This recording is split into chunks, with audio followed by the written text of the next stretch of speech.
Good evening, everyone, and welcome to the University of Tasmania's Island of Ideas Public Talk series. My name's Dr. Hannah Murphy. I'm a senior lecturer in politics and public policy, and I'm absolutely thrilled to be with you here tonight. And whether you're online or in this room, it's a pleasure to host tonight's talk, Australia and the Trump Effect. This evening, we are broadcasting from Lutruwita, Tasmania, the unceded land of the Palawa people, the original and continuing custodians of this land, sea, and waterways. Tonight, we meet on Muwanina country, and we pay our respects to their elders past and to all Palawa elders, past, present, and emerging, including those who were denied the chance to reach elder status. As we gather in Nipaluna, Hobart, beneath Kunanyi, Mount Wellington, and we discuss the local impact of a powerful international player, I hope that we also take the time to reflect on the history of this place. It's a history shaped by colonisation and dispossession, where a foreign authority imposed values and ideologies onto a people and left a legacy that endures in the ongoing struggle for justice and for rights. The University of Tasmania stands for a future grounded in respect for Aboriginal perspectives, cultures, languages, and histories, and a continued effort to fight for Aboriginal justice and rights. The Island of Ideas series reflects the university's commitment to fostering critical conversations that inspire action and create meaningful change for Tasmania and beyond. And of course, tonight's discussion is no different. Before we hear from our speakers, I'd like to take a moment to draw together some of the threads that are going to underpin tonight's conversation. A lot has been made of the phrase America first, but as this idea takes root once more, potentially, very likely with greater force, the effects are not limited, of course, to the United States. Australia, like many nations across the world, finds itself navigating a world where powerful nations are turning inward.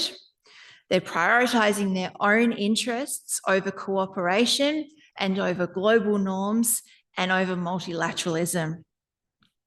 So whether it's the strain on international institutions, shifts in the international economy and financial system, or changing norms around civil discourse and equity, the influence is already being felt.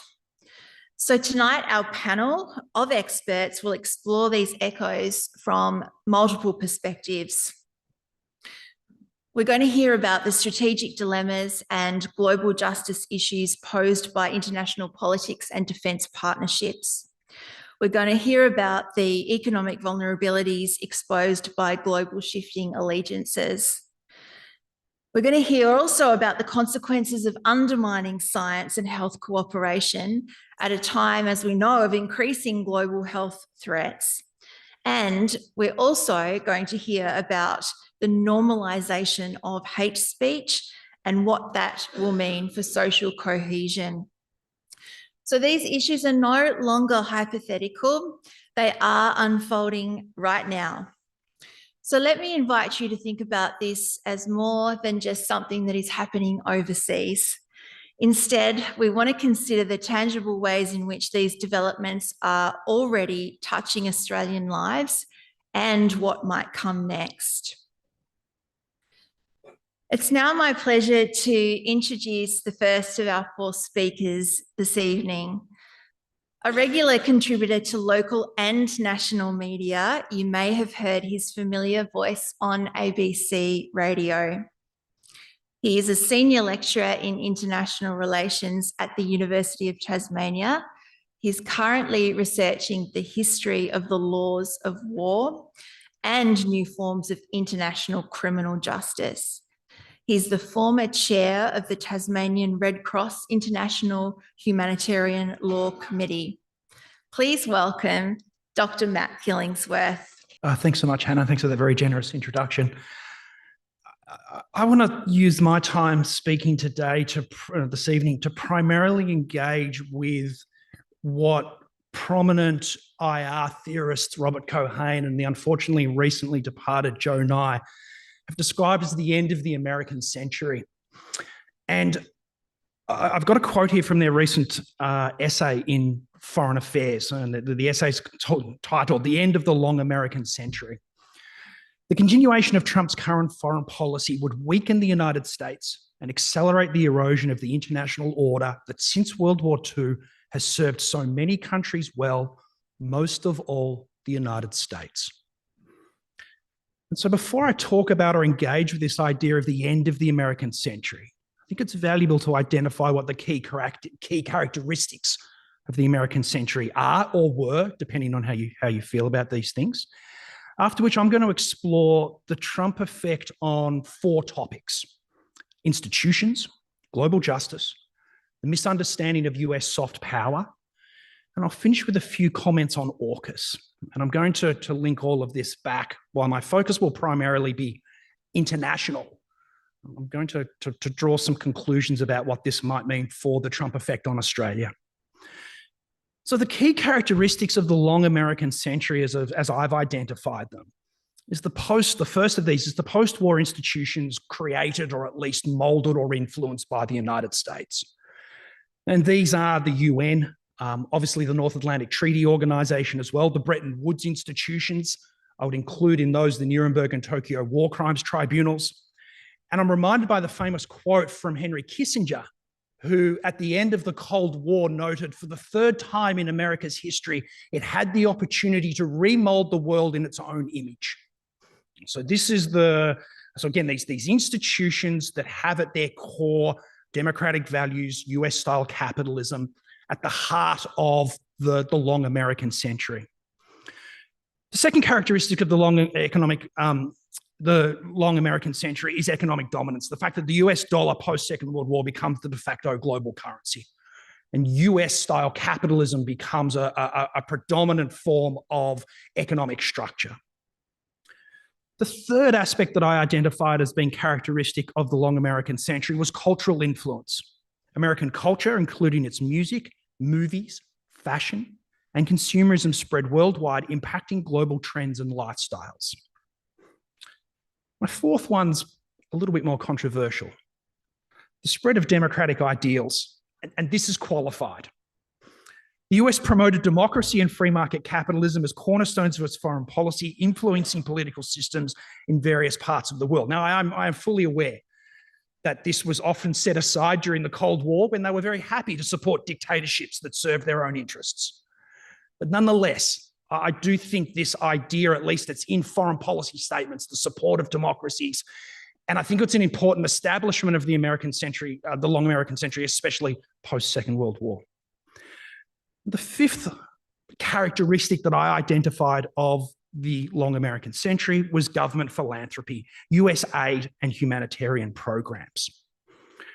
So what's been the Trump effect on the 4 things that I identified? So the first is the US retreat from institutions and what the lessons for Australia are with regards to its alliance with the United States. And I want to use NATO as my primary example here to talk about the example of the end of the long American century. And NATO is the cornerstone, or the transatlantic alliance, I think, is the cornerstone of the post-Second World War. We might want to call it the American international order. We might want to call it the liberal international order. Some people call it the rules-based international order, but it's an order that was led by the United States. And what we're seeing in the second Trump administration, we were forewarned somewhat of this in the first Trump administration, and particularly when Trump claimed that the cornerstone of the Washington Treaty, which is the NATO treaty, Article 5, which assumes an attack on one is an attack on all, no longer applied. And the assumption that US security and that of its allies was indivisible no longer applies. I think that has important impacts for Australia. American first foreign policy, especially in the realm of international security, has become essentially transactional. If there is no immediate benefit for the United States, there is no value. And as I noted, the transatlantic alliance has been the foundation of the post-World War II American international order. America's support in rebuilding Western Europe, then defeating communism and winning the Cold War, was central to this. Also allowed for the social reconstruction of Western Europe, which was beneficial and arguably continues to be beneficial for the United States. We've witnessed recently a series of very strange events of direct attacks on what we assumed were European allies. Vice President J.D. Vance's speech at the Munich Security Conference in February, where he warned a stunned audience that the threat that I worry the most about vis-a-vis Europe is not Russia, it's not China, but the threat from within, the retreat of Europe from some of its most fundamental values. Top administration officials have openly sided with far-right forces in Germany, Romania, and Poland in the run-up to national elections. And then when the German Domestic Intelligence Agency classified the far-right Alternative for Germany party as an extremist organisation, Secretary of State Marco Rubio took to X, or what was once Twitter, to complain this is not democracy, it's tyranny in disguise. And this is combined with the strange courting of Russian President Vladimir Putin. And sorry, I should also add to these bizarre events was the public dressing down of Ukrainian President Volodymyr Zelensky in the White House when he came to visit earlier this year. And so again, this is combined with the strange courting of Russian President Vladimir Putin, a shift away from the support of democracies, and where Trump has accused Ukraine of being a dictatorship, claimed that they had started the most recent conflict, and most recently attempted to draft Putin in as a moderator in the recently begun Israel-Iran conflict. Okay, my first point, so what? This is good news for autocrats, good news for those who benefit from the slow but steady demise of the US-led West, not such good news for Australia, who espouses a rules-based order and values multilateralism, perhaps out of necessity, and has regarded the US as an important bulwark against the rise of non-democracies. The second topic that I want to address is the role of US and global justice. And again, this is a complicated relationship as well. But since the end of the Second World War, where the United States was one of the key architects of the Nuremberg War Crimes Tribunals, the establishment of individual responsibility for so-called atrocity crimes and the beginnings of international criminal justice. The US was also a key supporter of the UN-backed ad hoc trials for Rwanda and Yugoslavia. But my qualifier here is a fraught relationship with the International Criminal Court. But nonetheless, under the Biden administration, Joe Biden went against the advice of his military and defense department to provide support to the International Criminal Court for evidence of possible war crimes committed in Ukraine, but also lent American support for the establishment of a special tribunal to prosecute Russian leaders for the crime of aggression.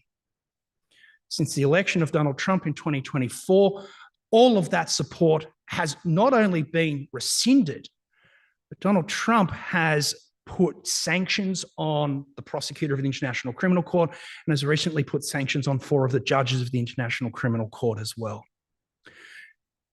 The one consistency in US foreign policy as it relates to international criminal justice is the occasional mock outrage at the International Criminal Court's request for arrest warrants against Benjamin Netanyahu and his foreign minister. That will remain the same.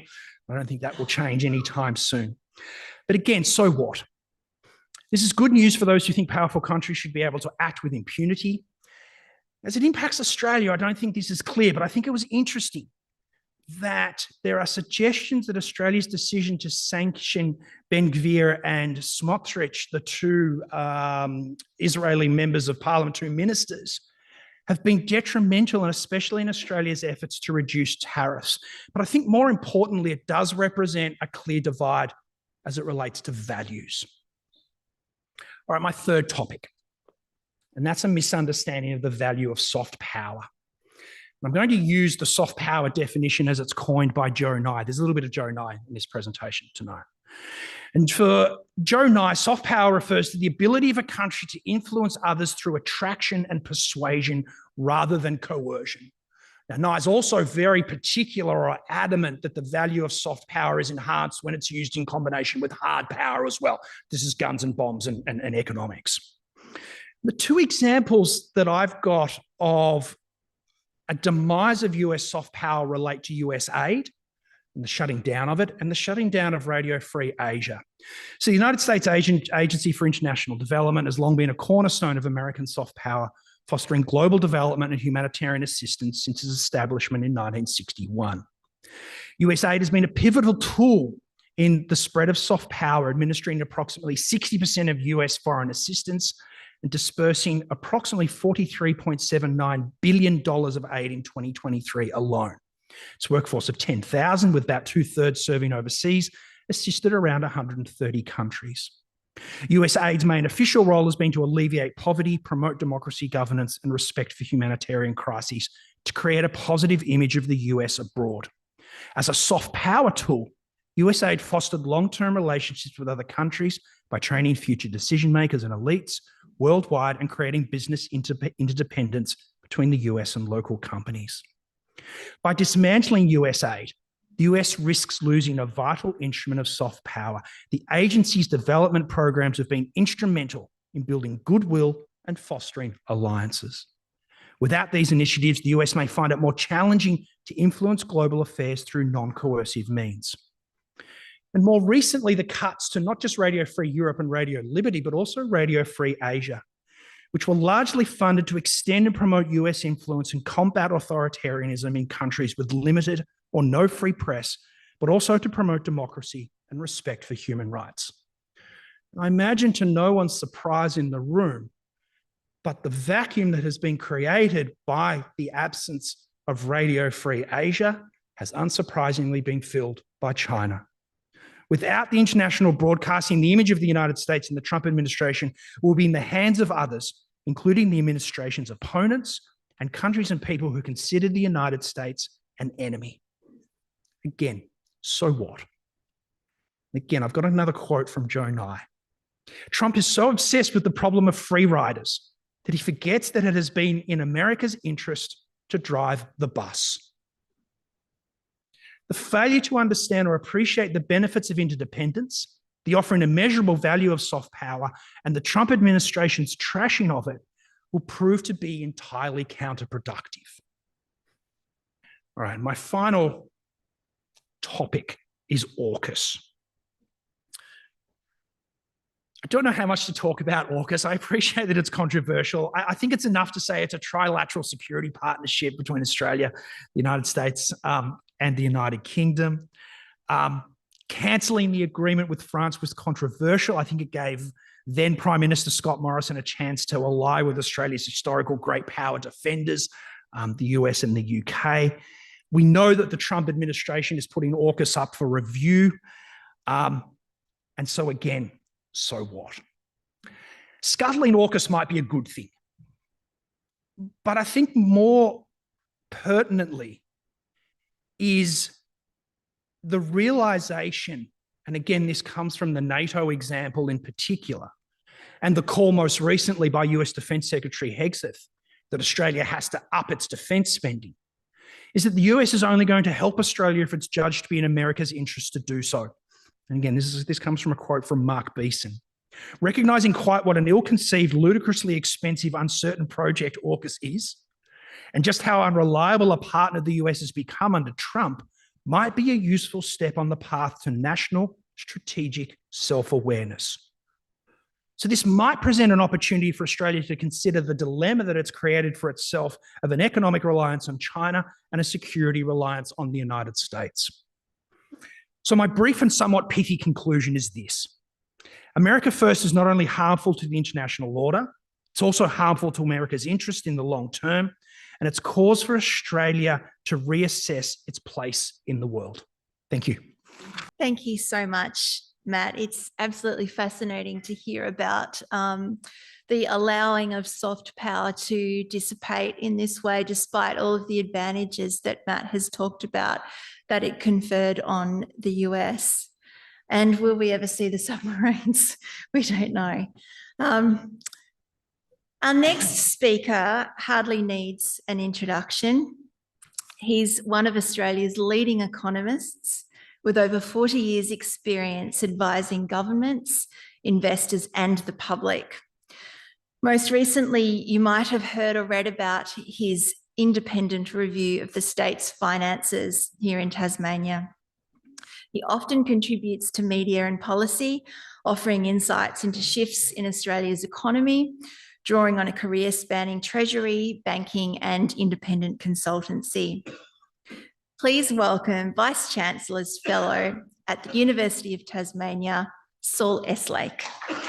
Thank you, Hannah, and good evening, everyone. I'm going to focus very much on what I've called here the economic consequences of Mr. Trump, which some of you may recognise as an allusion to two of John Maynard Keynes's more famous essays, one about the Treaty of Versailles and the other about the economic policies of Winston Churchill when he was Chancellor of the Exchequer in the 1920s. I'm going to focus on three particular dimensions of the Trump regime's economic policies. One, its enthusiasm for taxing imports, otherwise known as tariffs. Two, its eagerness to make the US budget deficit even bigger than it already is. And three, his relentless assault on the independence of the US central bank, the Federal Reserve, as part of an assault on a whole range of other institutions that are normally regarded as being beyond political interference.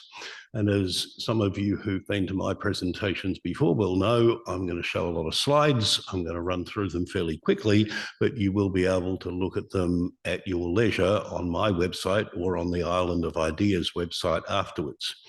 So let me begin by talking about Trump's attitude to tariffs. Trump says, and in this particular instance, he's not lying, that he has been a lifelong enthusiast for making imported goods more expensive to American people, that is by imposing tariffs on them.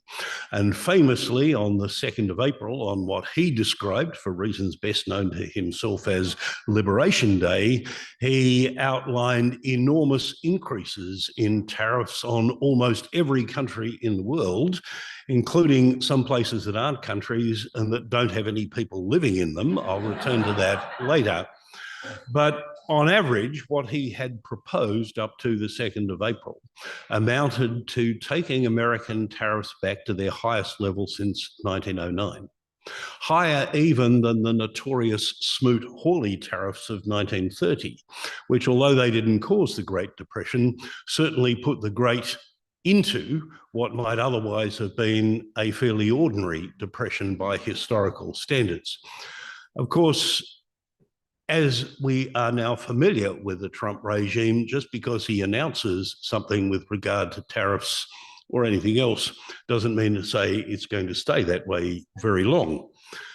This chart shows the evolution since the beginning of this year of US tariffs on China and Chinese tariffs on the United States. And to say it's been a roller coaster ride is probably being insulting to the likes of Luna Park.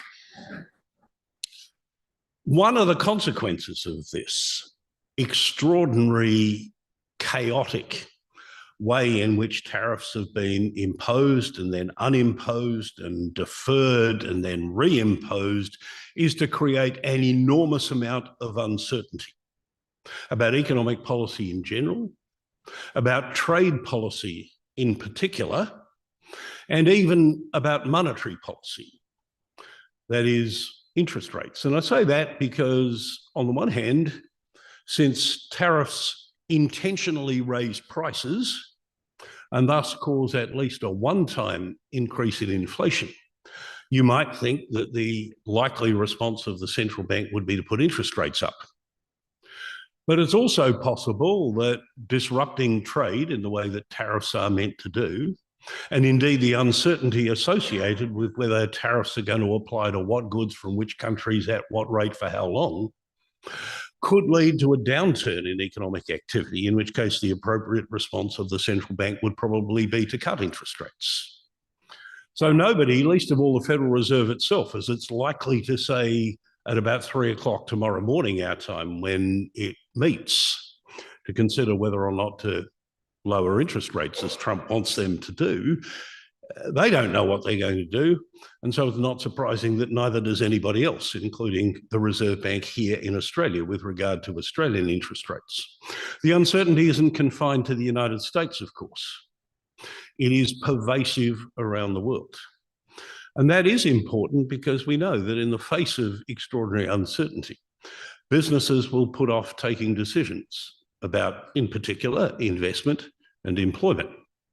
You know, if you were someone in the United States thinking about whether to import a line of, say, boots from Vietnam, or as Trump ostensibly wants him to do, build a new factory to make boots in the United States, how could you make that decision when you simply do not know what tariffs are going to be imposed on what line of footwear, from which country, for how long, depending on whether the leader of a particular country is willing to make a pilgrimage to Washington, and I'm going to use Mr. Trump's words, not mine, kiss his ass, in order to get the tariffs potentially reduced. Similarly, consumers, in the face of uncertainty as to, for example, whether they'll have a job in 3 or 6 months' time, tend to put off decisions about purchasing big ticket items. In other words, this uncertainty, if it persists at the levels indicated by these charts, could of itself be a source of a downturn in the US and other economies, and even potentially of a renewed global recession. Which is ironic because despite all that Trump says about what he inherited from his predecessor, Joe Biden, the truth, as these figures show, is that he inherited an economy that was in pretty good shape. Yes, the US, like Australia and other countries, had experienced a bout of inflation, more serious than any since those of the 1980s.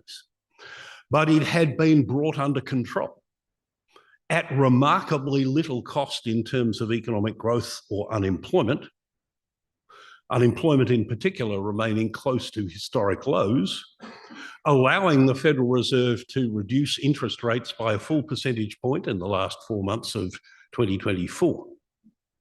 The only blemish on the US economic performance which Trump inherited on the 20th of January this year was a very large budget deficit of over 6% of the US's national income, despite the fact that the US was at close to full employment and dealing with what had been unacceptably high inflation, the sort of circumstances where, as has occurred in Australia, the budget ought to be in surplus rather than in almost unprecedented large deficits. What's happened since Trump came to office is that consumer sentiment, especially as measured by one of the two surveys that gives a great weight to inflation, has deteriorated to its lowest level since 1952, when that series began, with the exception of mid-2022, when inflation started to take off as we were coming out of COVID. And the main reason why consumer sentiment has deteriorated is because American consumers' inflationary expectations, that is what they expect the inflation rate to be, both over the year immediately ahead and over the following 5 years, are at their highest levels since the early 1980s, when inflation was running at over 10%.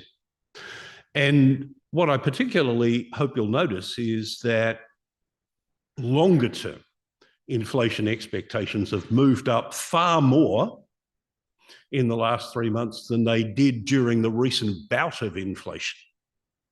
And that matters for central banks because history tells them that if people and businesses come to expect inflation to remain high for a long period, they'll behave in ways that make it much more likely that it will be high for a long period.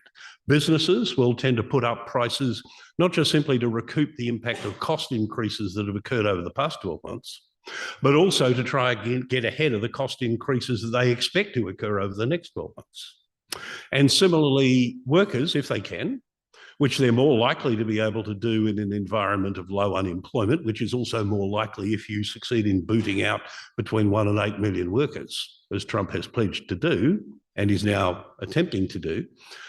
Workers will seek to get wage increases to compensate them not only for the increase in the cost of living that's occurred over the last 12 months, but to try and get ahead of the increase in the cost of living that they expect to occur in the next 12 months.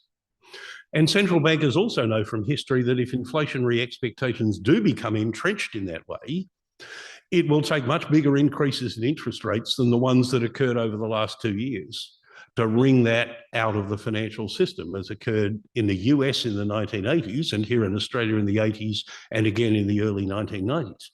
And the reason inflation expectations have risen in the way that they have to the highest level in more than 40 years is because American consumers know something that Donald Trump appears not to. Namely, that it's not the Canadians, it's not the Mexicans, it's not the Chinese, it's not the penguins and seals on Heard and McDonald Islands who will be paying the higher prices as a result of Trump's tariffs, even though apparently the penguins and seals on Heard and McDonald Islands are worried about what it's doing to the world economy, at least according to this photograph that was distributed by the Chinese embassy in Washington. It is American consumers themselves who will be paying higher prices as a result of Trump's obsession with what he calls the most beautiful word in the English language, namely tariffs. Matt mentioned in his presentation that America was diminishing its soft power. I describe that as trashing its brand, as a place to go for holidays. Who would want to do that if you're likely to be locked up for 2 days and then deported by ICE because you've said something on social media that Trump doesn't like? But one of the other ways in which the United States under the Trump regime is trashing its brand is the long-standing perception of US financial markets, and in particular the US Treasury bond and the US dollar as a safe haven in times of uncertainty. Even during the global financial crisis of 17 years ago, when the US was itself the source of much of that uncertainty, financial markets bought US Treasury bonds, pushing down the yield on them, and bought the US dollar, pushing it up against other currencies. Today, by contrast, in response to the uncertainty and chaos caused by the Trump regime's policies and the anarchic way in which they're being implemented, US bond yields have gone up and the US dollar has gone down against almost all major currencies. And the only safe havens left in the world now are the gold price and the Swiss franc, which is a fairly small part of the world's financial system. That's tariffs. The second major concern that economists have with what the Trump regime's doing is the so-called One Big Beautiful Bill Act. And that is actually what it is called, the One Big Beautiful Bill Act. But how juvenile to call what we in Australia and in the UK and in other democracies call the Appropriation Act #1, or something like that when it is passed in our parliament. But that is the title of the legislation that runs to over 1,000 pages. And so keen was the Republican majority in both houses of Congress to have this debated in the citadel of world's democracy that they called the meeting to consider it of the Ways and Means Committee at 1 o'clock in the morning a couple of months ago. The budget deficit has actually declined a little bit in the first 4 months of the Trump administration. We've got data for up until May of what the budget deficit has been doing. If you look closely at the end of that chart, you can see the deficit has declined slightly. It's declined because revenues have gone up, not because spending has come down. Despite the efforts of the Musketeers, supposedly slashing government spending by $2 trillion. They haven't done that at all. All they've done is hoover up a whole lot of data that they shouldn't have had access to so that Musk and others can use it to further their own ends. But the so-called Big Beautiful Bill Act will, according to independent estimates by America's version of our Parliamentary Budget Office and by the Committee for a Responsible Federal Budget, add about $5 trillion to deficits that were in any case going to be well over $20 trillion over the next 10 years, which will in turn push America's public debt up as a proportion of America's economy to levels that will, in less than 10 years' time, be exceeded only by Japan and Sudan.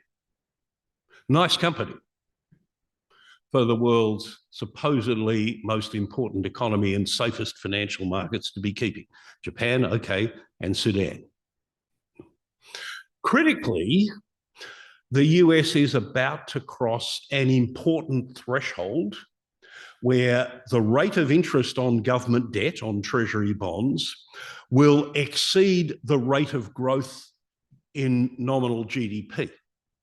That's important because, as the economics profession has understood, especially since an important address on this topic by the then president of the American Economic Association, who'd previously been chief economist of the IMF, if interest rates and government debt are lower than the growth rate of the economy, governments can handle big budget deficits for a period of time without dangerous consequences.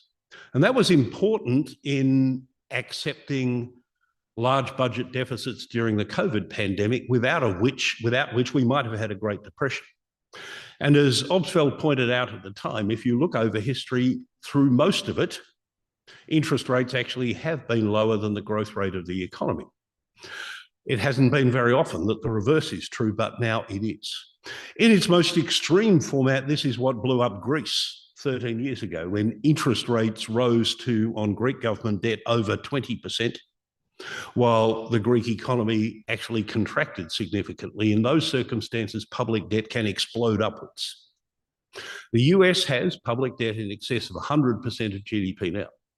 And if they go into an extended period where growth is weaker and interest rates are higher, which is where we seem to be heading, then the US could be in really serious financial trouble. As it is now, the US is spending more on interest than it is on defence, which historians say has always been the hallmark of the decline of a great power.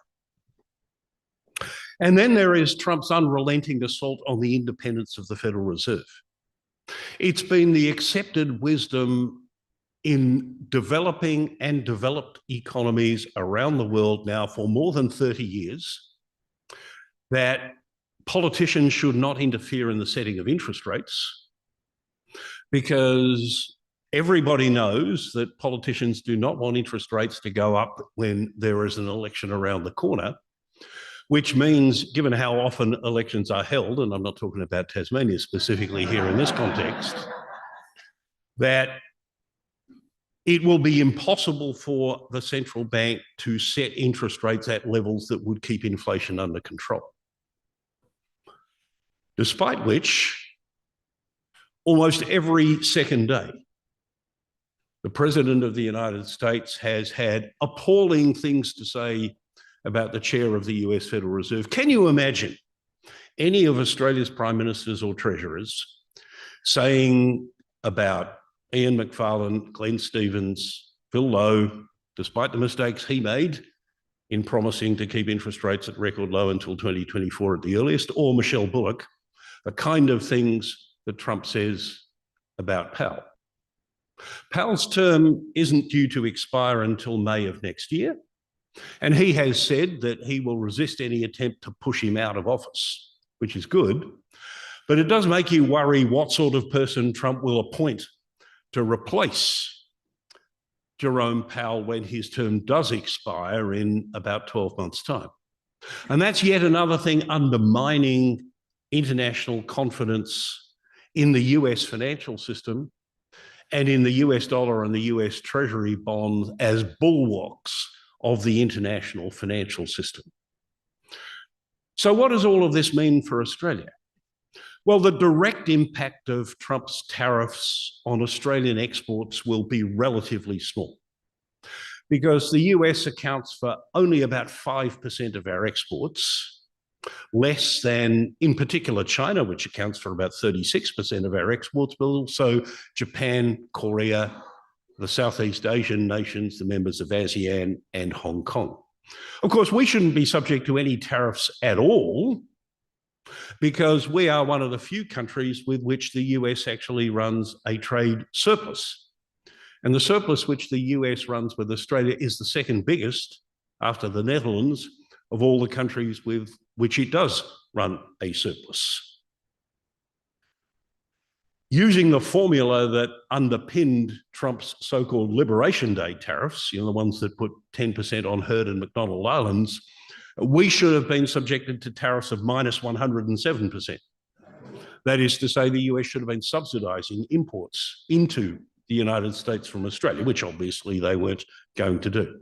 But the direct effect is fairly small, especially when you consider that what our second biggest export to the United States, gold, and our fourth biggest export, pharmaceuticals, will not be subject to tariffs, at least not for the time being. Thankfully, Australia's government is not going to be so stupid as to say, because the US regime wants to make Americans pay more for goods imported from Australia, we're going to make Australians pay more for goods imported from the United States. We didn't do that when China was seeking to coerce Australia 2 or 3 years ago by making Australians pay more for things we import from China. And we're not going to do that in the context of things we import from the United States, which is just as well, because the US accounts for 12% of our imports. And some of those are pretty important to consumers, to farmers, and to other parts of our economy. What we do have to worry about is the indirect effect of US import tariffs on China. And it's clearly America's objective to damage the Chinese economy.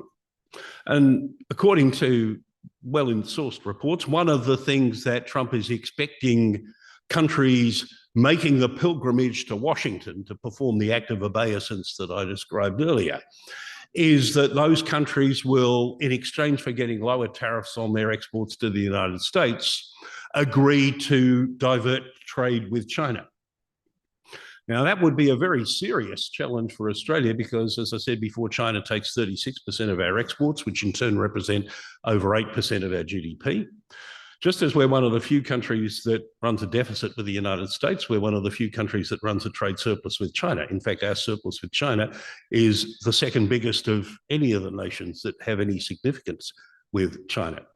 To the extent that America's tariffs succeed in damaging the Chinese economy, which hasn't been as travelling as well in the post-COVID period as it had been before COVID, and especially before the financial crisis, and the Chinese authorities under Xi Jinping appear very hesitant to use economic policy in the way that they have done in the past to support economic growth, then there would be potentially significant indirect consequences for the Australian economy, for both the prices of the things we sell to China and the volumes of the things that we sell to China.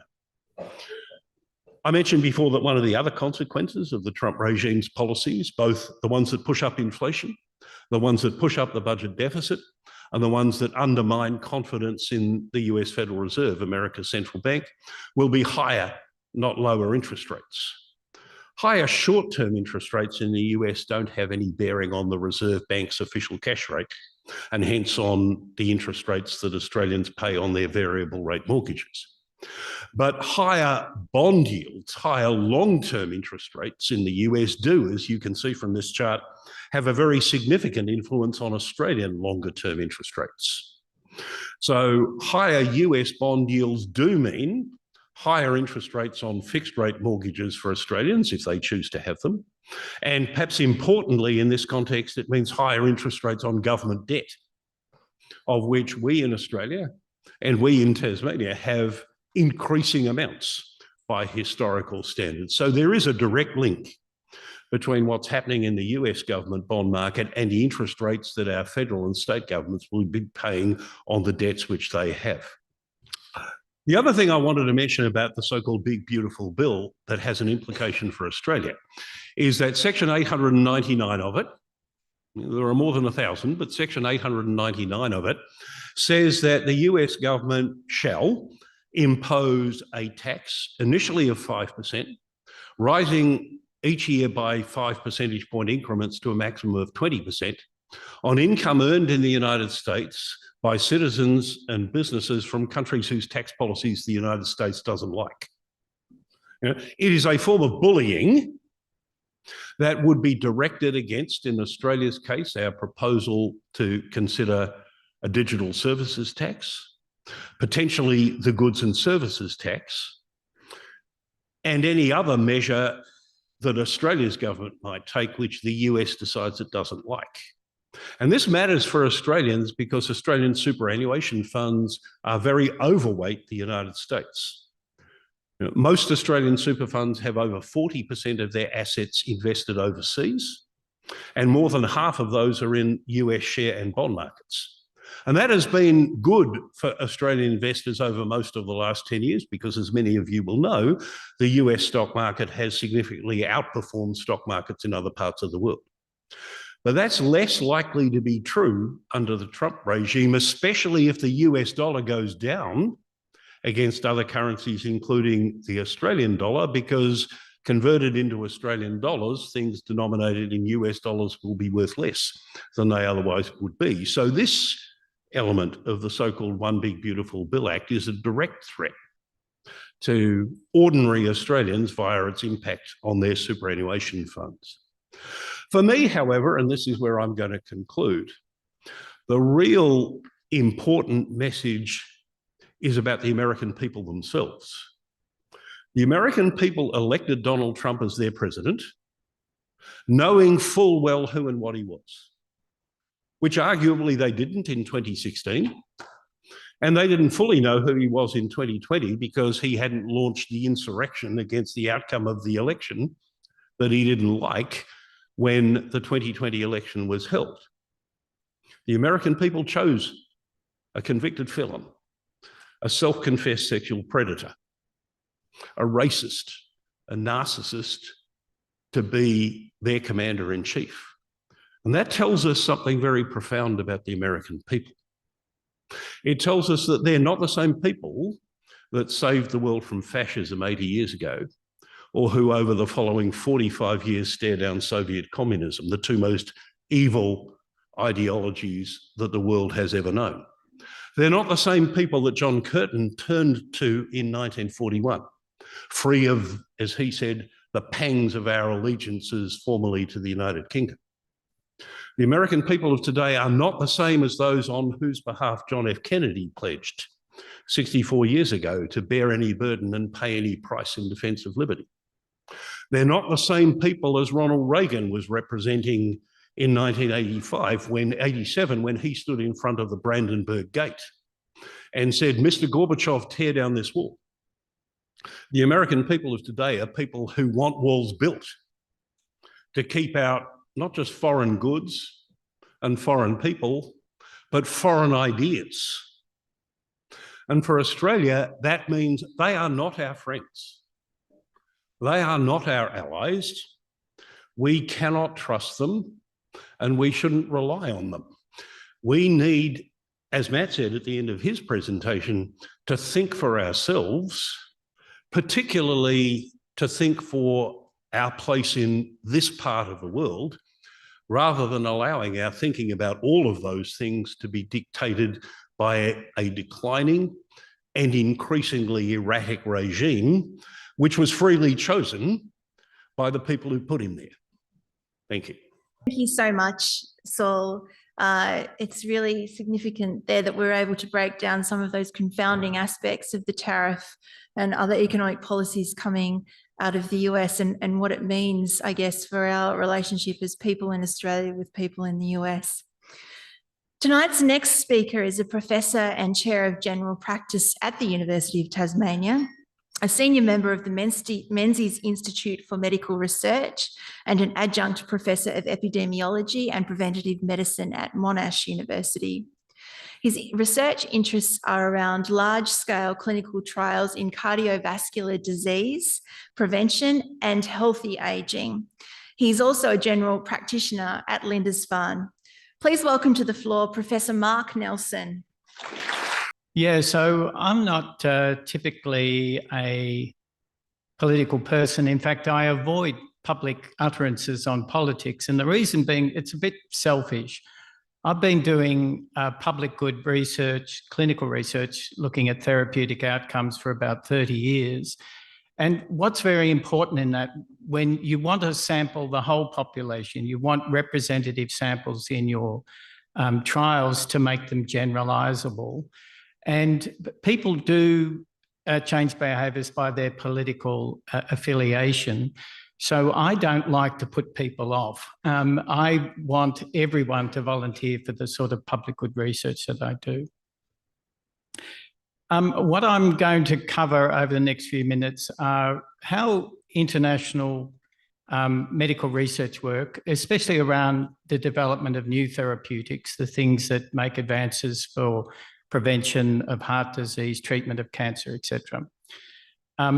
How the US administration is likely to affect this and population health internationally.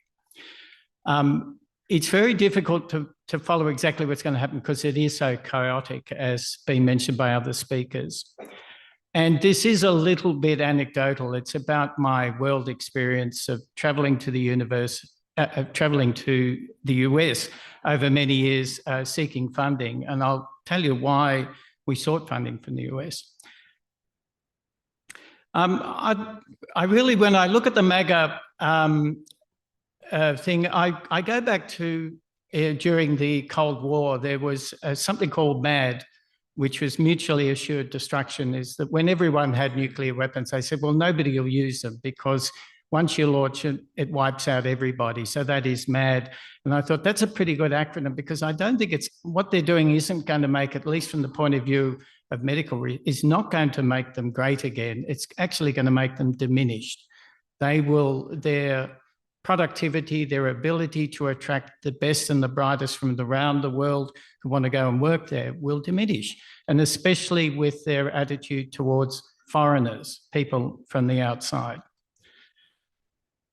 So how do public good population level clinical research work? Well, basic research, the true breakthroughs are done in universities and research institutes. There might be a perception in the public that pharmaceutical companies or medical device manufacturers, they come up with the new ideas, they develop the breakthroughs that are going to make big differences to people's health.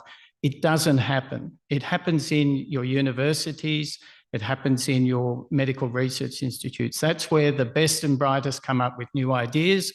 There is no financial interest in the outcome. The ideas are developed because they work. And who underwrites the original research that does it, especially at the basic level? It's the governments and not-for-profits that do this. So in the US, it's the National Institutes for Health, which have had a lot of implementations through the current administrations on the way that they operate. And the people that I've worked with there over the last 15 years are actually, they're not being fired, they're retiring. And they're retiring because they can see the writings on the wall for good quality public research in the US. In Australia, we're funded through the National Health and Medical Research Council. And in the UK, the Medical Research Council and Wellcome Trust, which was a benevolent trust that's been providing funds for public research. And it really is each according to its means. I'll talk about a big study that I've done called ASPREE, which is taking a very old drug, aspirin, which was developed in the 19th century, but is still used today. And there are no other drugs that have a lifespan of over 120 years.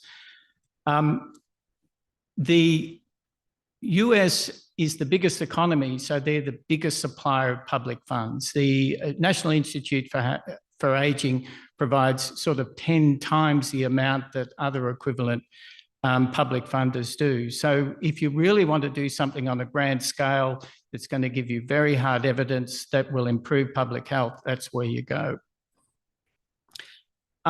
Once you've actually developed the breakthrough ideas and that you want to provide the evidence, then that's when a lot of people will go to the pharmaceutical industry or the manufacturers of devices, etc., to get them to market, because they have the funds to be able to do that and the expertise to do it. Those of us who work in academia, we like to follow our passions and our ideas, but we're not very good at economics and getting it to market and making sure it's profitable and all the rest. The companies, when they do their research, and you'll often hear a quote, to get a drug to market, it's $1.2 billion. I would say that that's an overestimation, and probably half of that is not really research, it is marketing. It's actually getting their product to market. For example, they will reticently do what we call hard outcome research. If we have a new drug and we think it's very good for treating heart disease, we want to prove that it actually reduces heart attacks. That's the sort of things that make us doctors change our behaviour. Whereas the pharmaceutical company might be more interested in just getting past FDA approval to market the product.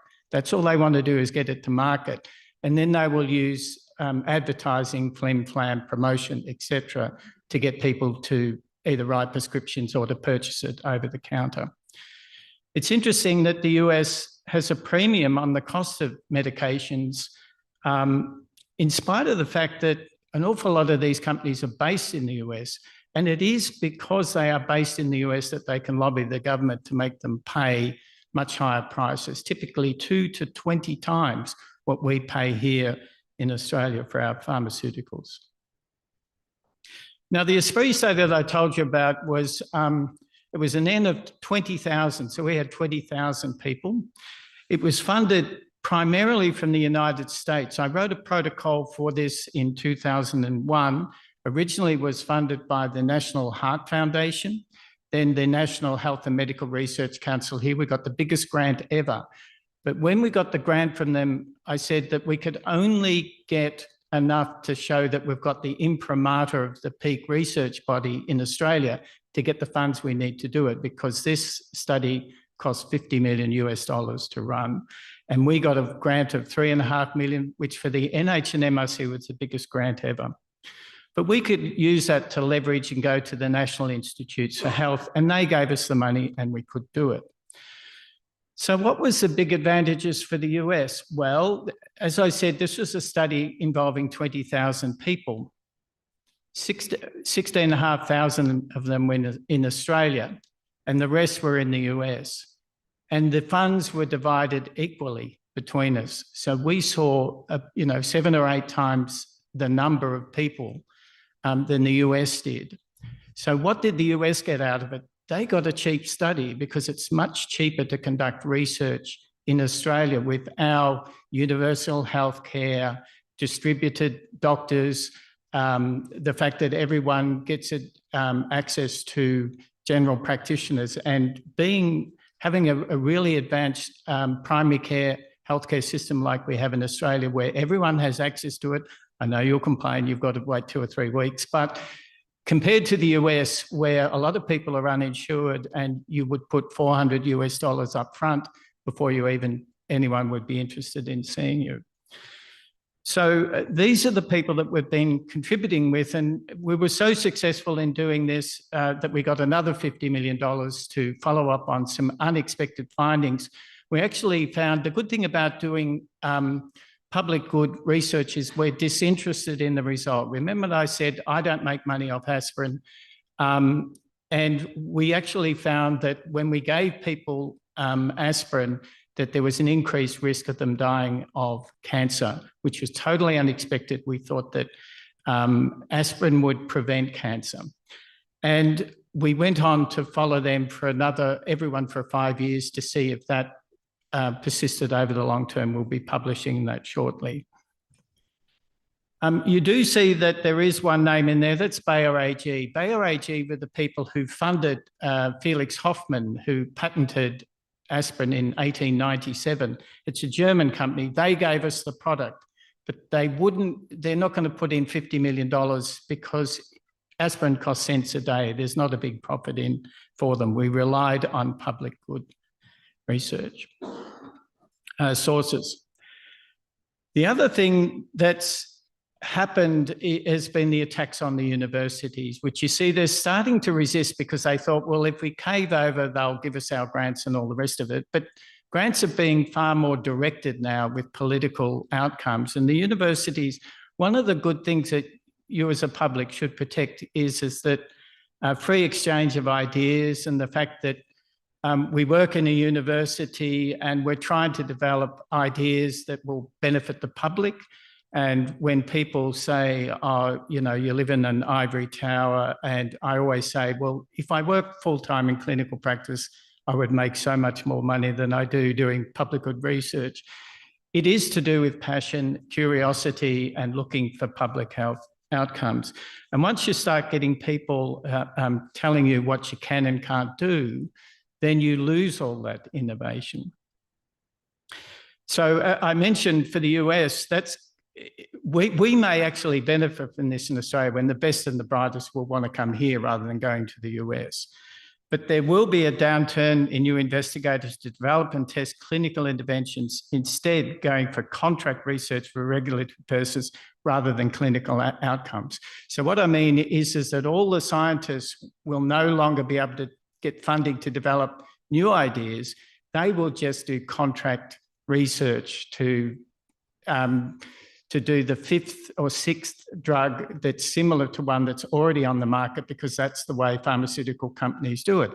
It's much cheaper to bring along a competitor than it is to bring along a breakthrough drug.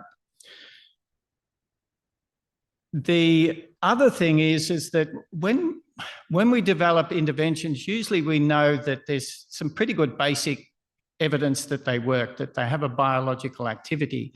But the other thing you need to do is prove that they are effective. That means they work in the real world, and also that they're safe. Now you can see that if there's a perverse incentive if you leave it in the private sector to do those studies, because they don't want their drug to be known to have an adverse side effect or be dangerous in any way. They want it to just say it works, and therefore I should be allowed to market. There's a diminishing US universities and research institutions now and in the future, because I said, even though Trump may only been in there 4 years, and I think there's a real problem, he might change the constitution, so he's not limited to 2 terms. Even though it's only a 4-year period, is that because of you don't attract the best and the brightest and people don't get the training, then you see the longer term effects is that you don't have the workforce to promote public good research in the future. Yeah, and there are, even if we look internationally, the US has been a big supporter of things like malaria and HIV, etc., which originally were seen as, you know, it was in Haiti and it was in tropical countries, etc. But if they defund these programs, which they're looking at because they seem exotic and unrelated, then they do rebound into the US, because COVID's taught us that international barriers really don't exist now, with the amount of travel and how you can be one side of the earth to the other in 24 hours. And so something like hemorrhagic fever getting into the US will be a big problem for the US.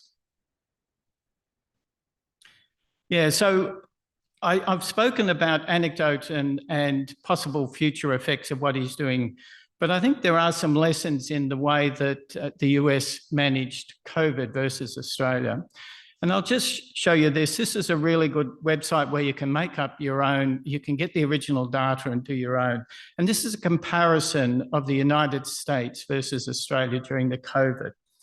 And you can look to the left and you see that's the beginning of the epidemic. The top level is number of cases per million. So this is quite a good comparison between the countries, allowing the fact that we've only got 27 million and they're, I think, 360 million or something, 15 times greater than that. But these are truly comparative figures. And you can see if you go to the right, it really does flatten out, but that's because when we were a couple of years into the pandemic, COVID no longer became a reportable disease. So you can ignore the prevalence. I can tell you as a doctor that COVID is still around. I still have patients who catch it. The important thing is to go back to the start of the pandemic. And at the start of the pandemic, we had no therapy, we had no preventive activities, anything we could give you to prevent it. And the entire world had never been exposed to this virus. I did a quick back of the envelope calculation from the initial death figures, and I estimated if we did nothing, we would probably have 125,000 deaths in the first 12 months. You can see from the data where green is the US and purple is Australia. Number one, the Americans had regular outbreaks during the first couple of years when we were doing our tight lockdowns and mask wearing and simple hygiene, because we went back to middle-age hygiene because we didn't have anything else until we could develop the vaccines, which were quickly developed because we already had done the basic research. All we had to do was plug in the COVID virus rather than other viruses they'd looked at. We could do the trials and get it into clinical practice quite quickly without any compromise in the quality of the studies to establish it. The Americans were resisting those hygiene things, and you can see the number of cases and critically the number of deaths that occurred when people were unvaccinated. And this is what I told all my patients is the important thing, you're going to catch COVID. It's only a matter of whether you're vaccinated when you catch it or not.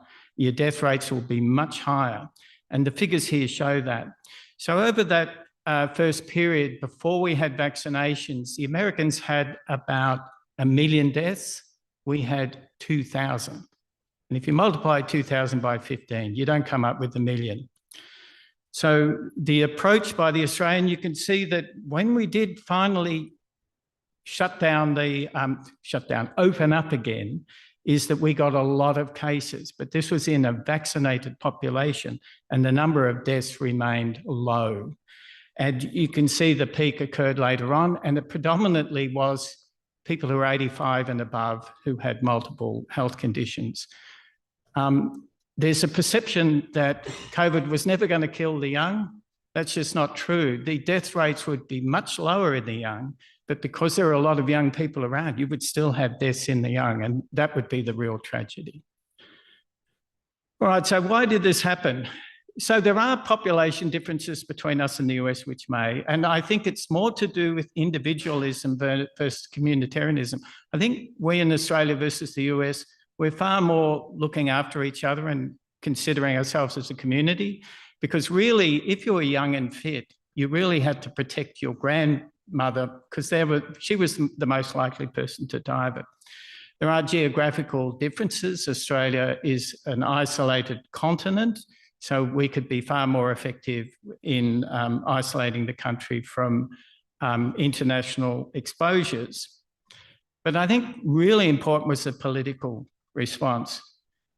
There was an undermining of restrictive but necessary public health measures, which were effective until effective vaccines and therapeutics were available. And when they did come along, there was an undermining about population-level vaccines. The way that vaccination works is that you need about 90% of your population vaccinated to get what's called a herd immunity. That means there's enough people protected so that the virus doesn't rapidly circulate. And the COVID virus was very infective. It was second only to measles in its infectiveness. And the other thing is that there was this sort of laughable promotion of, we heard about bleach. I tell you, if you drink bleach, you die. And the harmful, like ivermectin, effective, which is it's a worming agent for animals, and they were promoting that as being it without any clinical evidence. So eventually he insisted that they did clinical trials, and of course they found ineffective, and yet we had effective antiviral agents. Okay, so in summary, I'm afraid I do not see any good for clinical research or population health coming out of the current US administration. And I'm sorry I have to make a political statement. Thank you. Thank you so much, Mark, for that sobering analysis around medicine development and research in medical innovations and what that means for cooperation potentially between our two nations. Our final speaker is Professor of Policing and Emergency Management here at the University of Tasmania. She convenes the Australian Hate Crime Network and co-convenes the Tasmanian Prejudice-related Violence Working Group. So Nicole's work sits at the intersection of criminology, human rights, and public discourse language. Her recent work has examined how political rhetoric, particularly when it can normalise or normalises prejudice, can move beyond words to enable real-world harm. Please welcome Professor Nicole Asquith. Good evening, everyone, and thank you to my colleagues, my three previous colleagues, who have talked much more about the big macro effects of Trump in Australia. Whilst most of my work over the last 30 years has been in hate crime, today I am drawing also on a very particular study I did with Dr. Jess Rogers and Dr. Jace Valcour, which we called Trump's Mumbles. And this was looking at every word he spoke before and just after he was elected the first time round. And it was 500,000 words of Trump. And we have not repeated the study because none of us are well enough to go through that again.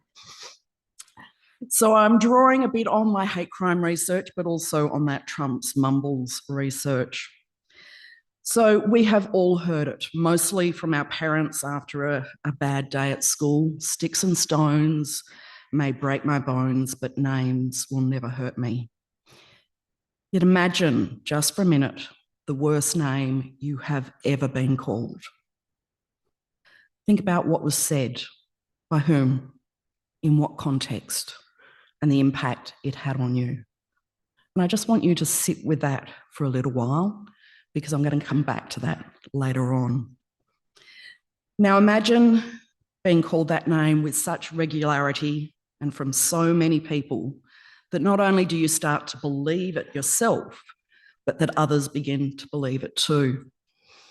As Dr. Sarah Marzuk writes about her autistic daughter and their experiences of what I call verbal and textual hostility, she says, words matter.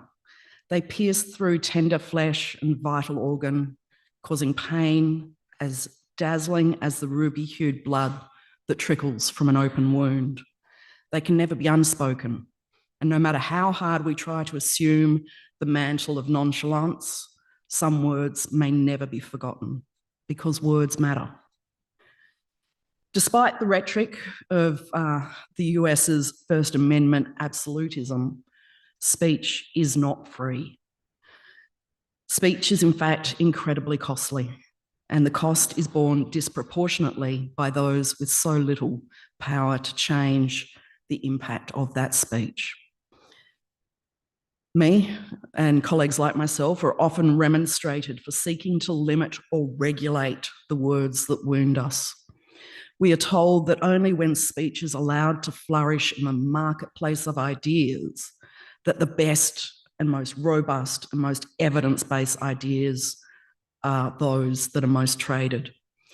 Yet what has become increasingly obvious over the last 10 years is that the global marketplace of ideas operates in very similar ways to the marketplace of commodities. The cheapest production, using the cheapest resources, too often dominate the market, and disinformation, even about accepted fact. And here I'm thinking of the flat earthers that still try to convince us that we are living on a plate. This disinformation muddies the discourse to the extent that truth is no longer a commodity that can be trusted or traded. Unlike truth, which is definitely out of favour, hate speech or verbal and textual hostility flourishes in this postmodern marketplace. J.L. Austin, right back in the 1950s, presented a series of lectures on how to do things with words. And he argued that in some contexts, speech is not just mere words, but instead action that can change and damage lives. He noted that the harms of speech acts, what he calls illocutions, are deepened and transmitted with impact when they are issued from the mouths of those with authorised force. Powerful words from powerful people have powerful effects on both the speaker and the hearer. They also create a permission to hate. The US may hold the First Amendment and its protection of speech and also, importantly, religion as a foundational attribute of their democracy. Yet even in this wild west marketplace of ideas, speech, even in that country, has always been regulated, but for very particular purposes and means. And here I'm thinking of insider trading, defamation, and libel laws. In this construction of the marketplace of ideas, some speech is rightly abridged to facilitate the free-flowing marketplace of commodities, or to protect powerful people from having their names sullied. Yet for the rest of us, speech must be unabridged. Writing in the US in the 1990s, Stanley Fish noted, "There is no such thing as free speech, and it's a good thing too." Since the mid-2010s, and some would argue even earlier, as both presidential candidate and president, Donald Trump has deployed some of the most harmful language. He may not be able to complete a sentence, and I assure you there was not a complete sentence in that 500,000 of words. Or at times not even able to use the English language well, but he is very adept at name calling. And in fact, he revels in his capacity to make up hurtful names for his opponents and detractors, just as any schoolyard bully does. In his first presidency, he claimed that immigrants were raping and killing American citizens. This last election, it was about eating the cats and the dogs. In the first election, it was Hillary Clinton that was a liar and a cheat. Well, in fact, all women are liars and cheats within his framing of the world. And that trans and gender diverse people were grooming your children. Nothing much has changed since, apart from the fact that this hurtful and hostile language has escalated and become much widespread. And in many ways, what we're seeing in this second election, a second presidency, is that there is absolutely no shame in saying the quiet parts out loud. That hurtful rhetoric, unchallenged, unregulated the first time round, not only gave his acolytes a permission to hate, but it also further empowered Trump in his second presidency to up the ante, knowing all too well that there was nothing and no one to stop him. In Holomotz's continuum of prejudice, she argues name calling makes permissive discrimination and harassment, which unchallenged makes physical violence permissible. His defamation and libel, often from the Oval Office of African Americans, of First Nations people, of immigrants, the disabled, of LGBTIQA plus people, especially trans and non-binary folks, and of course, all women, for over 10 years has paved the way for the evisceration of the measures that have enabled the possibility of equal participation by all. DEI, or as its preferred acronym in Australia, IDE, was an innovation in social policy that recognised that the marketplace of ideas and of commodities was not equal, and that some contributions are dramatically over or undervalued. Acknowledging disadvantage, along with acknowledging the advantages that come with diverse, equitable, and inclusive communities, led to an opening up of the markets. It made permissible the contributions of people long unrecognised as citizens, let alone as important contributors to the commonwealth of knowledge. But for some, even this scant recognition of diversity was too much. Executive orders issued with scant consideration of the implications of such orders, and here I'm particularly focused on the defining gender at conception, which means basically everybody's female, So the issuing of these executive orders without an understanding of the implications of those orders, these are disseminated daily. And we joked last week when we caught up as a team that we had written our papers, we had an idea of what we were going to say, but it depended on what Trump said today, depended on what we were going to be presenting tonight. And it feels like that. It is disseminated daily, often in contravention of the very constitution that is proclaimed so often as the pinnacle of democracy. Executive orders issued from the office of what some would perceive to be the most powerful man in the world, not only cut and slice through flesh and create new concentration camps out of sight of the concerned public, but they also cut through our capacity to respond to such orders. We, the people, are not authorised in the same way, nor do the people have the resources to sustain the challenges required to respond to his hurtful and harmful speech. Yet even whilst he was out of office, Trump's speech was authorised. It had authorised force, authorised by Twitter and then, of course, by his own Truth Social.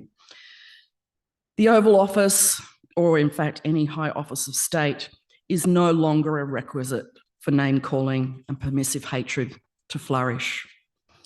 As with the Rwandan radio shock jocks in the 1990s, Der Stumper in the 1930s in Germany, and in Gaza today, access to and control of media and information is all that is needed to roust the public into acting on behalf of those who would hate us. From name-calling to discrimination to violence, Trump has been enabled, and in turn enabled his supporters not only to call us names and limit our contributions to the marketplace, but to drive trucks through peaceful protests, shoot random Black people on the street, or simply criminalise driving whilst Hispanic, Black, queer or disabled. From calling us out to kicking us out to killing us, with each step, people have become increasingly emboldened. And in the authorised speech of Oval Office executive orders, the state and its authorised force has been empowered to round up and imprison people simply for having a skin colour, a name, or a language that was not recognised when the First Amendment was written. As we saw in Tasmania in the 1830s, in Armenia in the 1910s, in Germany in the 1930s, in Rwanda in the 1990s, and in Palestine today, authorised name-calling from those with power not only makes permissible the widespread hate of particular people, but can also be used as a justification for enacting the extreme end of Holomont's continuum of prejudice, which is, of course, genocide. Repeatedly over the last couple of months, we have been exposed to some extreme eugenicist arguments, which have been bought and sold in the public discourse well above their value to human flourishing. We hear these arguments so often that we may underestimate the actions that can stem from such statements, such as those from RFK Jr. about the wasted lives of unproductive neurodivergent people, or in Trump's constant refrain about detractors and enemies within, that they are low IQ. And I saw on one of the other slides that they're also losers. If the hated other is dirty, diseased, inhuman, rats and rodents, cockroaches and criminals, then there is a justification that is generated out of that speech to eradicate those that have been targeted, to clean away or exile, in the words of Mary Douglas, matter out of place. So what does this mean for Australia? Well, we don't have a First Amendment or even a constitutional right to free speech. We have a constitution of state power, not individual rights. In contrast to the US, Australian governments have regulated all types of speech from its very foundational days. And in fact, some of the first early acts of Parliament, acts of the newly constituted Australian Parliament, were to restrict speech. And here I'm talking about the restriction of languages of First Nations people, the White Australia policy, and even more recently, the abridging of speech embedded in our various state and national anti-vilification legislation. In the last federal election, Australians rejected the hatred and division of Trump-light policies.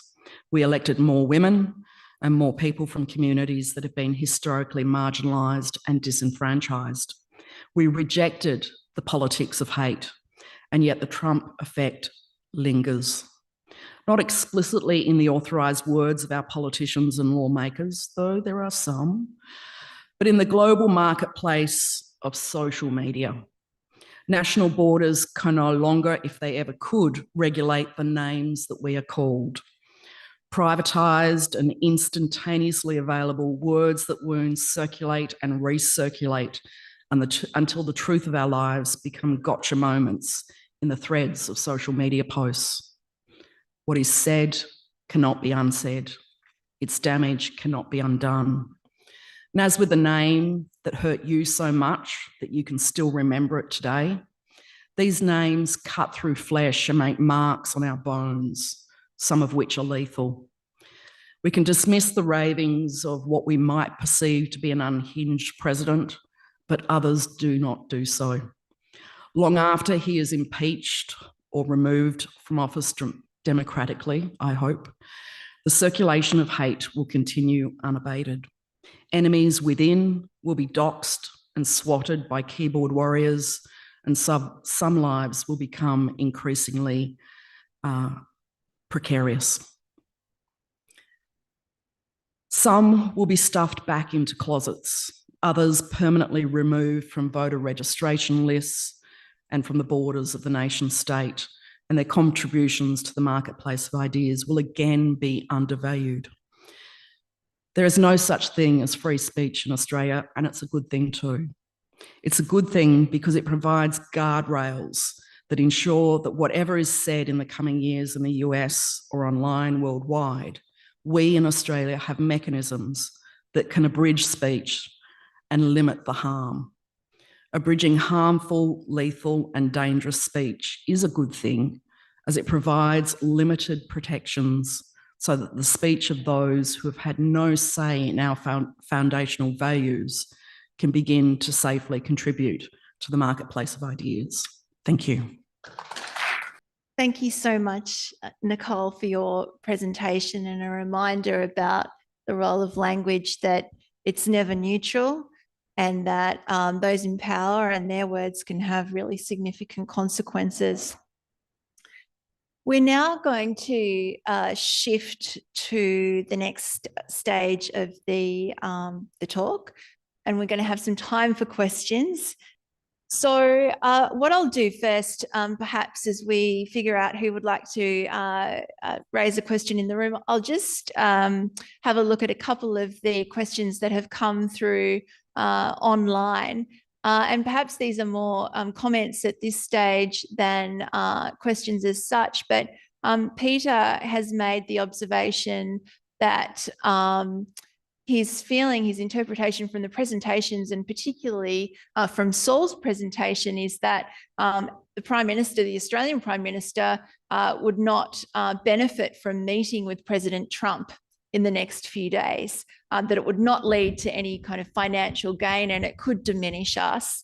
Perhaps, given Saul, you were mentioned directly there, is that in fact your feeling about the potential meeting in short order between Albanese and President Trump? Well, in a word, yes. I'm not an undiluted fan of the present Prime Minister, but I think he has played this well. It's despite the criticisms that have been made of him by the opposition and in the Murdoch press for not having made a pilgrimage to Washington to perform the aforementioned act of obeisance.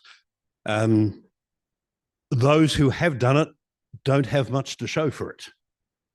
And some of those who have done it have been publicly humiliated in the way that Nicole eloquently outlined. So I don't think we've lost anything. And I think also wisely, Albanese has resisted what must have been a very strong temptation to say some of the things about Trump that people who aren't running for elected office can get away with saying, but he probably couldn't. So I actually think he's played it very well. I don't think there's any harm been done by the fact that he hasn't yet been able to meet with Trump. If they're able to meet in the NATO summit next week in Europe, which has been talked about, maybe some good will come of that. But I'm not holding my breath. As I say, I think he's played, to put it in Trump terms, Australia does have some cards we can play. And so far, I think the Prime Minister has played them fairly well. Thank you so much for the response. So we might have our first question from in the room. So first of all, Saul, I wanted to thank you for your graphs. The likeness to Trump's signature was quite evident in some of your graphing, and I think that is worth noting.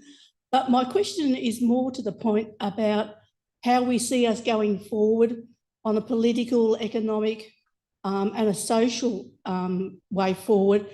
Is this a catalyst now for a change in how the world will rearrange itself and move forward? Like, will NATO become change its direction? Will it include more people? Do we see it as perhaps a positive of this Trump administration, is that it's shown the world for what he is and for what the American people's viewpoint on the world is, and how can we turn that towards our benefit? All right, well, it's definitely a question for you, Saul, but I'm actually thinking we might hear from Matt if he wanted to reflect it sort of covers on all, that first, it covers all of us. It covers everybody, I think. It does, doesn't it? And I'm thinking, Matt, you may have some words to share on that. My first thoughts are that I regularly think about the degree to whether this 4 years is an aberration and to what degree we will return to some form of old world order. And I understand that we will not return to an old world order, but I wonder if, like we saw with the 4 years of Biden, whether we will have a re-engagement with multilateral institutions, where the US re-engaged with NATO, they re-engaged in the Indo-Pacific. So that's my first answer to that. With regards to NATO, NATO is quite an exclusive arrangement, and there are already, so for example, Turkey, Hungary, that they hold veto powers, and so the expansion of NATO, I think, is unlikely. So, I mean, the Swedes and the Finns had to jump through hoops to join NATO. So I think what we will see is a reformed NATO, and there's a degree to which the Europeans should have seen this coming as well, that the Europeans have had life pretty easy for a little while with regards to security. They've been allowed to live under the US security guarantee while being able to build up their social capital. And again, they should have seen this coming a little bit. So it might result in the Europeans being more independent, and in turn it might result in some more self-reliance for Australia perhaps as well. Fantastic, thank you. We've got another question over from the far left. Saul, most of the stuff I like when you talk. I did not like your premise around the end of it, and I'll just quickly give you some quick context to it. If we assume that only about let's just say 80 million people in America actually voted for Trump, because when you take out people that are knowledgeable to vote, when you take out the people that actually don't vote, and then you take out the people that voted for Harris, then you take out the people that disapprove of him, that leaves, say broadly, the population of California, Texas, and New York. So surely, is your position still that we should not be friends with America based on that? And if it is, if you were Prime Minister, what would your policy agenda be going forward engaging the US?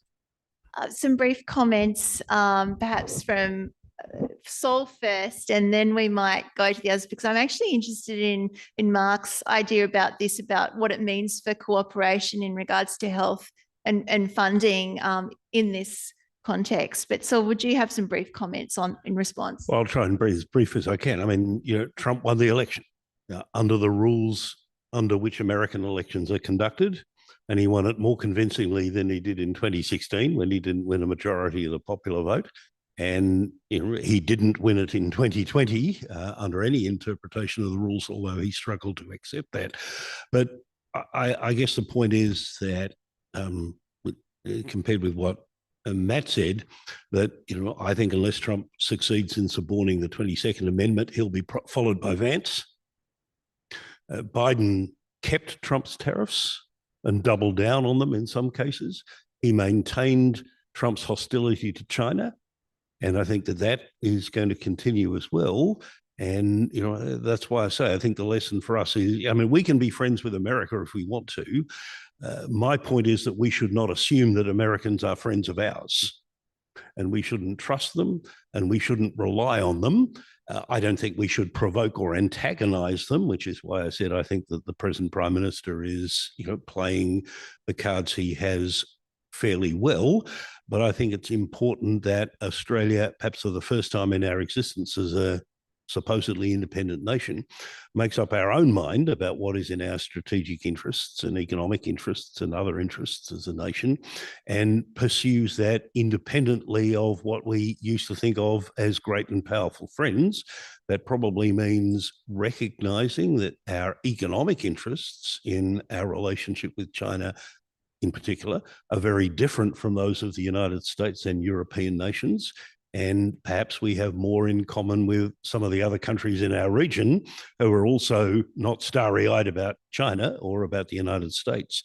And my hope is that like-minded countries, which I mean Australia, New Zealand, Singapore, Korea, Japan, Canada, the EU, and the bits of Europe that are not part of the EU, like the UK, Norway, and Switzerland, can find ways of putting the West back together without the United States. I probably take a different view in that I think we should be friendly with Americans. I think it's the administration, the people that I cooperate and collaborate with in the US, the educated, democratic voters, etc. I think it's an indication. The Americans, to me, in their political system tend to disenfranchise people, whereas we try and get everyone to get citizenship and vote, and we have mandatory voting. And always remind, the other problem I think is first past the post. I always remind people that Adolf Hitler was elected Chancellor of Germany. His beer push did not work. And that's a first past the post voting system. So you can have 69% of the population in Germany didn't want him in, 31% got him in. The other thing is that the people that I know are appalled and horrified by what's going on. And a lot of them have things like Hispanic backgrounds. They're living in San Antonio in Texas. They've been there for generationally, and they're really appalled about the way that people who look and speak the language they are being treated. So I wouldn't give up on America per se. There is hope if they can reform. I always have this saying: if only the Americans would adopt the metric system. And that might sound funny, but really that's an international system rather than an old imperial system, which they think, oh, it's wonderful and it sets us apart. Don't you think it's quaint? I say, no, it's a stupid system. You should do what's logical. So, with my scientific background in medicine, is that I want to do what's logical and works. And that's why I would say something like, it would be great if they finally did. They went to adopt it in the late 19th century and have been adopting it ever since without success. So I don't hold out much hope. Thank you so much, Mark. And actually it reflects an online question that we've had here from an anonymous attendee. Is there a way we can assist Australia becoming a bigger player in the public health space now that the US is a less reliable partner in science and in fact in general, in the words of this participant here? So I think you have kind of addressed that a little bit as well. Look, let's get another question from the room. Thanks very much for the opportunity to ask a question. I think, Mark, you touched on my question, which is I still want to ask it, but it's probably a question for the panel. Would you explore, given that Trump only enjoys his own opinion and voice and is happy to operate outside any sort of formal governorship, what would it look like when he actually does sign an executive order to continue power? Matt, would you like to comment? as sure as I can be about anything with Donald Trump. So we're getting into the tall grass here, the weeds. The main way that Trump might try and serve a third term is for Vance to win and Trump to be his vice president and Vance resigns. And there's a way around that in the 22nd Amendment. But I hope the judicial system holds and the loaded Supreme Court doesn't make a decision that allows Donald Trump to serve a third term, because he is term limited. So no executive order. Changing the Constitution is very difficult in the United States. So yeah, Nicole raised this before and I noted to put it in my notes. I'm going to trust some of the guardrails. Most of them have fallen apart, but I'm going to put my faith in some of the guardrails. Thank you so much. Any other comments there, Nicole? Yeah, I just want to say that social change is intergenerational. And so when you damage that change, it's not going to get fixed in the next 4 years. You have fundamentally shifted the people's perceptions of truth and of their place in that society.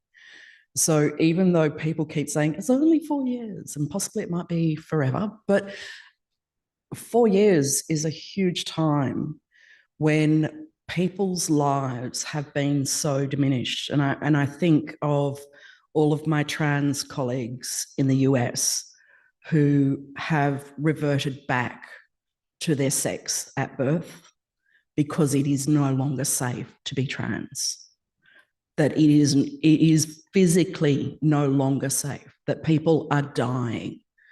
And that is an impact that goes well beyond the US. We have seen the biggest uptick in violence against gay men in Australia since the 1990s. There has been over 100 assaults of gay men across Australia in the last couple of years. And this is because we've shifted the dial, and minority and marginalised populations have fought hard to get somewhere near the centre to have their lives valued. And those lives have just been pushed to the gutter. And it's going to take another 30, 40 years. And whilst everybody's focused on trans rights at the moment, the mechanism for allowing this to happen is also the mechanism that would also overturn gay marriage in the US as well. So we're not just talking about the 1%. You know, we often talk about the 1% populations in the US, the 1% who are trans and the 1% who are billionaires. And it's the 1% that has been pushed to the gutters that will take another 30 to 40 years to get back to that centre. So I know that we're talking from a position of relative privilege, but there are people in our streets, in our communities, who are literally hiding in their houses, that are not leaving, that are not being citizens, that are not participating because it is no longer safe. Thank you so much for that response. I think we probably are out of time. Please join me and once again thank Nicole, Mark, Matt and Saul. Thank you all for taking part in tonight's conversation. On behalf of the University of Tasmania, have a happy and safe evening. Good night.